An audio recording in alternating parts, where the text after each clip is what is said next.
बाहेर यायला सुरुवात होतो. त्याचप्रमाणे आपल्या मनामध्ये जर भगवंताविषयी प्रेम निर्माण झालं तर आपलीही तीच अवस्था होते. खरा तो एकची धर्मा प्रेम अल्पावे. खरा तो एकची धर्मा प्रेम अल्पावे.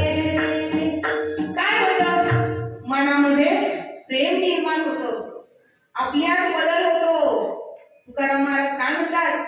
नुसतं तेवढंच होत नाही, मग अहो गायन करायला लागतो, नाचायला लागतो. गायनाचे उडे आपुलिया छंदे, गायनाचे उडे आपुलिया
नवीन लग्न झालेली मुलगी सासरी नाव द्यायला जाते. केलं काळजाचा घड बाई डोंगराच्या आड, आई सांगते. आणि तिचा हे जे कंठ आहे ना, हा कंठ दाटून येतो. कधी मुलीची बोलवण करायला लावतात त्यावेळेला.